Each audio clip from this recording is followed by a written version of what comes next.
כ"ג עמוד ב', 3 lines from the top. תנו רבנן, לא יאחוז אדם תפילין בידו, a man should not hold תפילין in his hand, וספר תורה בזרועו, and ספר תורה in his armpit, ויתפלל. When you hold ספר תורה and תפילין while you're saying 18, you are sensitive not to, shouldn't drop, nothing should happen to it, so you are losing focus on your tefillah. Since, actually here, you are losing focus on your tefillah. Since you are losing focus on the tefillah, we don't want you to lose focus, so you're not allowed to hold it while you're praying. By the way, this did also include to babies. You can hold your baby into 18, because when you have your baby on your shoulders, when you hold your baby, you're losing focus. Of course. Trust the baby. Yeah, ולא ישתין אדם, ולא ישתין בהם מים. A man not allowed to urinate with tefillin. ולא ישן בהם, he should not sleep with the tefillin. לא שינת קבע ולא שינת ארעי. Neither temporary sleeping and neither permanent sleeping. In any form, not allowed to sleep in the tefillin. אמר שמואל, said שמואל, סכין, a knife, ומעות, an important money, וקערה, and a bowl, וכיכר, and a loaf of bread, כיוצא, הרי אלו כיוצא בהם. They are similar to the same dinim. The people are sensitive for those 4 items. Since people are sensitive for it, you shouldn't get lost, or to keep it clean, a man should not hold it in his hand. When you hold money in your hand, again, talking about ma'ot, if you have $10,000 in your hand, even if you have a $100 bill, you think about it during tefillah, you don't want it to fall. So you're losing certain concentration of tefillah because of your attention, the attention you pay to it. A ball. Somebody holding a ball during tefillah, I wanted to stay clean, he needs to hold it. So the din should be the same. So anything that will distract you, not allowed to be held during tefillah. So we see here in the Mishnah that you're not allowed to hold the tefillin and to urinate with them. The Gemara says, Amar Rav Sheshet, let hilchata ki amatnita. Lacha is not like the Mishnah, the Braita that we just quote. What's wrong with it? The Bet Shammai, this is according to Bet Shammai. Why? The Beis Hillel, if you're going to think this Braita, it's Beis Hillel. Ashta beta kise kavua shari, we already permit a temporary, a permanent restroom. We permit, according to Bet Shammai, to urine with holding tefillin. Holding me, putting it on? No, holding it. Beta kise arai mibai, a temporary restroom. You need to tell me that. You need to tell me that it would need to be said that it's mutar. The Braita said the temporary restroom, you're not allowed to hold it tefillin to urine. According to Bet Shammai, in a permanent restroom, you're allowed to. Kol sheken on a temporary restroom. So therefore, this Braita, Mechadesh Rabba by the name of Rav Sheshet, cannot be Bet Shammai.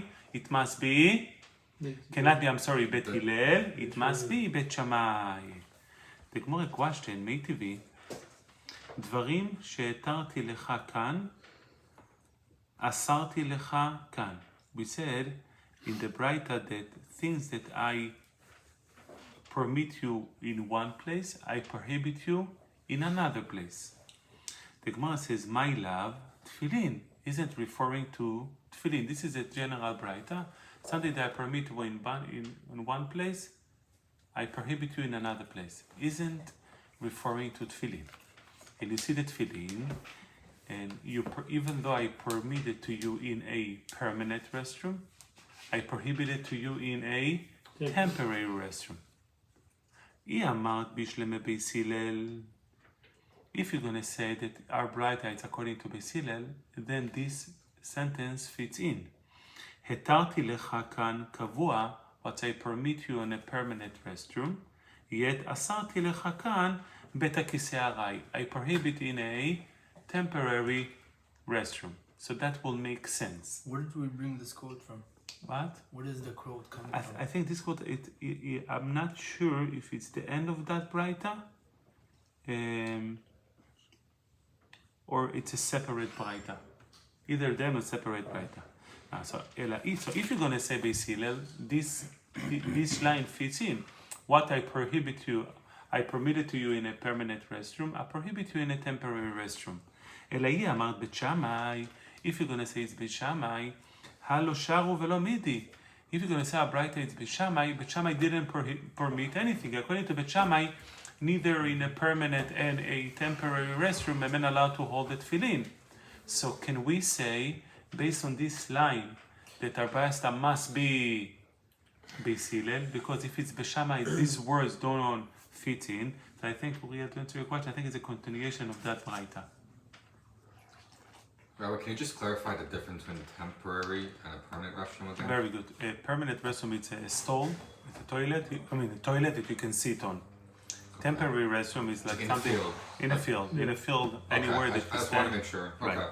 The Gemara says no. The field that Kitan- you didn't use it Uh-huh. at all. You're gonna use it for Right, the first right, time. right. It's something temporary. It's more about the temporary. There is no proper seat on it. We're going to see later on in the Gemara. The Gemara says, if so, there is no way to explain this sentence, what I prohibit you here, I permit it for you over there. The only way to explain this sentence would be only in a case, come on in. The only way to explain this sentence is only in a case of according to Beis Hillel. The Gemara says, look, Kitane ahi, this Braita was said, Le'inyan tefach u'tfachayim. This Braita was said regarding tefach and tfachayim. When we said what I permit you here, what I permit you here, I prohibit you over there, it's regarding tefach and tfachayim. The Gemara explained what is that referring to. The Tani Chada, we have one Beraita who said the following: Sheniu nifna, when somebody goes to the restroom, megale le'acharav tefach. On the back of himself, he can reveal himself, uncovered only one tefach, one fist, velefanav tfachayim, and in front of him it's got to be 2 fists. V'tani yidach, we said in another Braita, le'acharav tefach. We said in another Braita, le'acharav, it can be only 1 tefach, velefanav velo klum. In front of him, he's not allowed to uncover anything. So we have, it's weird. In one Braita we're saying somebody goes to the restroom can uncover on the back tefach and in the front 2. And the second Braita said on the back 1 tefach and in front nothing. My love, idi v'ish, isn't the way to explain this Braita. Both cases we're talking about by men. V'lo ikashi, kan legdolim, kan lektanim. The 2 Braita talking about whether number 2 or number 1. Number 2 is allowed to cover on the back 1 tefach and in the front 2. Number 1 is allowed to uncover only in the back 1 tefach. Is it because you have tefillin with you? No, before tefillin, stam. I mean, this is an appropriate way to be in a restroom. You know, sometimes you see people in the, you see in the public restroom, you see on the bottom of the floor, a pants and a belt and so it's not appropriate. The man needs to be fully covered. Only what he needs to uncover is allowed to uncover. What's So the whole thing with the tefach you're saying? that's issue. That's what you need. The minimum of what you need, you're allowed to uncover. How do you uncover tefach? What? That's what I don't understand. Like lowering it, I think, a tefach. Like you're saying Lowering from the your- pants, lowering the pants is tefach what the person needs. Oh, So the Gemara said, "V'tisbera." You think that it makes sense? Ibektanim. If the second Braita is talking about number 1, le'acharav tefach lamali. Why does it need to go on the back tefach? It should be in the front tefach, not on the back tefach. The Gemara therefore, ela idi ve'idi begdolim. Both berachot talking about gdolim. Velo kashi. It's not a question. We're talking about number 2. Velo kashi. Abeish, beisha. We're making distinction between men and women, which means first Braita is talking about men, that in the front tefach and on the back 2 tefachim, and by a woman le'acharav tefach, on the back tefach, and in the front nothing, because woman doesn't need to have anything in the front, only on the back. So this is how we interpreted the Braita. This is how we explain the Braita. That the 2 berachot is talking about either men and a woman. Now the Gemara says, so when we said, דברים שהתרתי לך כאן, אסרתי לך כאן, so when we said, seeing that I permit you over here, I prohibit you over there, we're talking about that all these dinim that it's permitted to uncover two tfachim, it is limited only to a permanent restroom. But on a temporary restroom, this what you are allowed to uncover on a if you can try not to go through this one. On a permanent restroom, a man allowed to reveal either two tfachim or tefach according to its need. But on a temporary restroom, a man is not allowed to. So now we explain the sentence of the Braita. Things that I permit you over there, I prohibit you over there. What I permit you in a permanent restroom to uncover, I prohibit you in a temporary restroom because you are open and exposed to the street. The Gemara says, Yachiv, so the Braita conclude over there, what we said on it, Zeu kal vachomer she'en alav tshuva. The Braita said over there that we responded back to this understanding with a kal vachomer without an answer. So we responded back that this doesn't make sense, that in a permanent restroom you're allowed to uncover yourself, and a temporary restroom you're not allowed. And when not we respond, this is a kal vachomer without an answer. The Gemara says, Ma'en alav tshuva, why there is no answer to that? Which kal vachomer you can say that there will be no answer? What we just said here, it makes sense to distinguish between permanent and temporary. Darka de milta, achita. This is the common way of behavior. Why is the common way? The common way of behavior that in a permanent restroom it's more private, and therefore people are allowed to uncover, and in a temporary restroom it's open to the public, and therefore we are machmir more not to uncover. So when the Brisa says what you said, we have a kal vachomer that there is no answer on it, which doesn't make sense. It's impossible because by us everything logical. It makes sense. Yeah. The Gemara says el alav tefillin must be. We with this sentence of saying that what I prohibit you over here, I permit you over there, doesn't refer to covering and uncovering themselves. Rather, is referring what we said before earlier, tefillin. And if so, v'tyuvta de Rava amar Rav Sheshet yuvta. That will be a kashi on Rava amar Rav Sheshet. Why that would be a question? For a simple reason. Rama amar Rav Sheshet said that the Braita who said that you're not allowed to hold tefillin in a temporary restroom, this Braita referring only according to Bet Shammai. Because according to Bet Hillel, you shouldn't be allowed to do so. He shouldn't. What? He should. It should be allowed. Should if be in a allowed. permanent restroom, Right. you're allowed to hold tefillin when somebody's urinate, kol sheken, in a temporary restroom. Yeah. So Rava said that this is Bet Shammai. But now we're saying this Braita can be explained according to Rava. He said it's only Bet Shammai, then you have problem, the continuation of the Braita doesn't fit. That's why it must be that the Braita is Bet Hillel. And the Braita says on a temporary restroom, a man not allowed to hold tefillin and urinate. On a permanent restroom, it's allowed. And therefore, the Braita conclude this is kal vachomer without an answer. Why? Because if you're in a permanent restroom, you're allowed to hold your tefillin to urinate. Kol sheken in a temporary restroom, a man will allowed to hold the tefillin to urinate. So must be the explanation of a Braita is not like Rava said that it must be according to Bet Shammai. Because Bet Shammai prohibit any case. So you have no kal vachomer to respond back. But according to Bet Hillel, who permit in a permanent restroom, but prohibit in a temporary restroom, then you have a kal vachomer with no answer. If in a permanent restroom it's mutar, how come it is prohibit on a temporary restroom? The Gemara says, okay, mikol makom kashya. The Gemara says, okay, now you said the Braita fits in, which means the Braita fits in, the flow of the Braita fits. Because we prohibit in a permanent, we permit in a temporary, and therefore the Braita respond, it's a kal vachomer, we prohibit in a temporary, we permit on a temporary, and therefore the Rabbi is on, it's a kal vachomer, it doesn't make sense. But the Gemara says, now you gotta make it sense. Ashta, mikol makom kashi, it's a question. Ashta, beta kiseh kavua shari, if a man allowed to go with tefillin, to urinate, on a permanent restroom, beta kiseh arai l'kol sheken, in a temporary restroom, l'kol sheken is allowed to hold the tefillin. The Gemara says, no, there is a fundamental difference between temporary and permanent. What's the difference? Achi kama.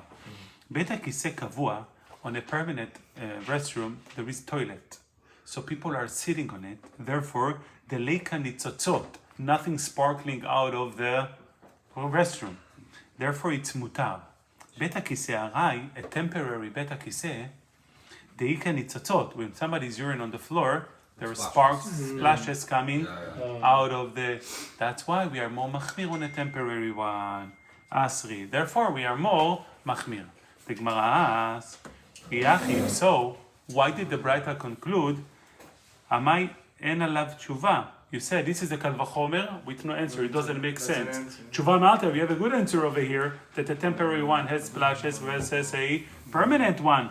The Gemara says, Achi Kamar, this is what he said. Ha milta, this understanding that the difference between permanent restroom to a temporary restroom, titila betorah tama. You should approach it with the reasoning behind it. Velo titila bekal vachomer. Do not approach it in kal vachomer, meaning do not approach it on the technicality of it, meaning permanent, it's less holy, temporary, obviously it should be allowed. Rather, you should approach it with the reasoning of it. The atira betorat kal vachomer, if you're going to approach it on a dry information, then en alav tshuva, zeu kal vachomer, she'en alav tshuva, that's a kal vachomer without an answer.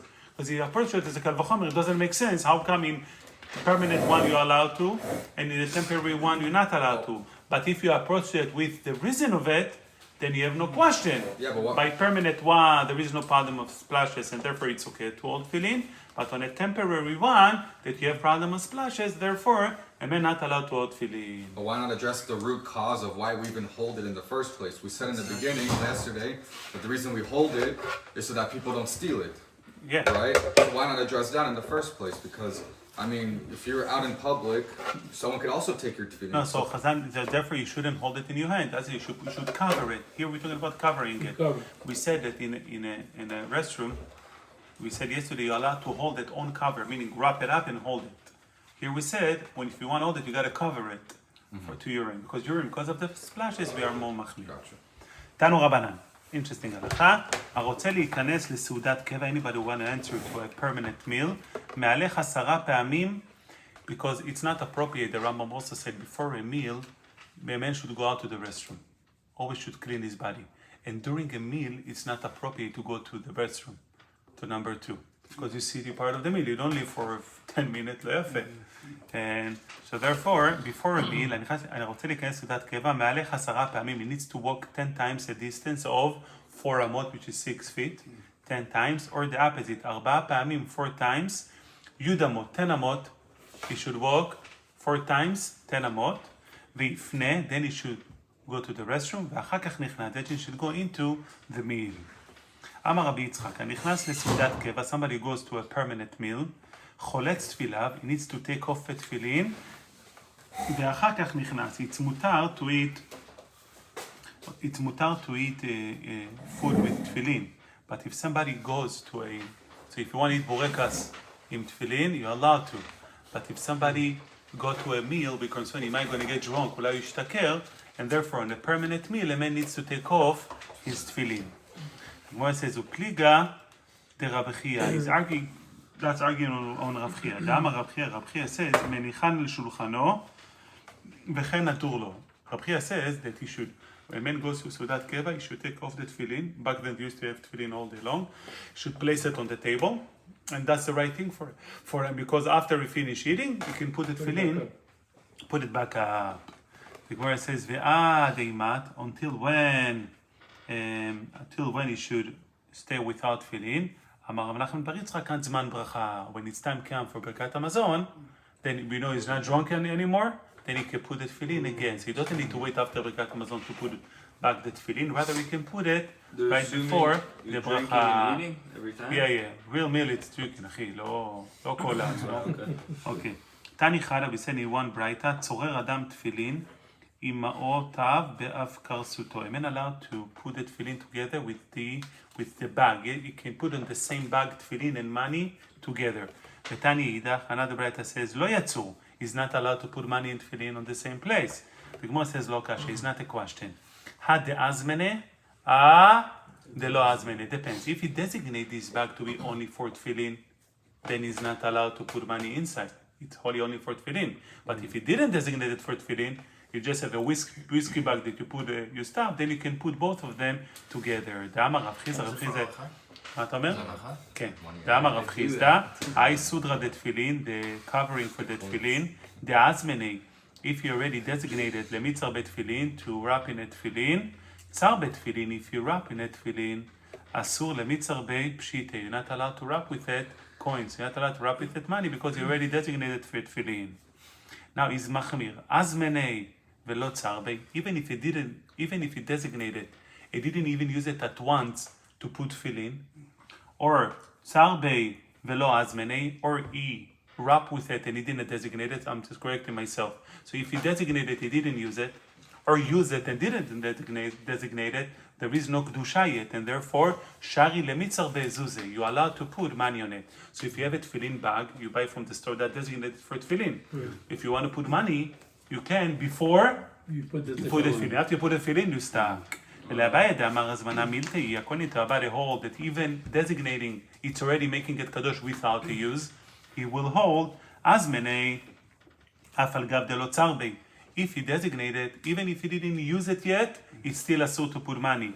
Tzarbei, if he used it, then Yazmene, if he designated asur, Ilo Azmene, he didn't designate it, it's mutar. Does that only apply to Atkan, money? Chazara b'inatan. Huh? Does that apply to money? Like if you wanted to put this in there and some prayer, could you? put that No, in? no. Anything less holy, you're not allowed to put.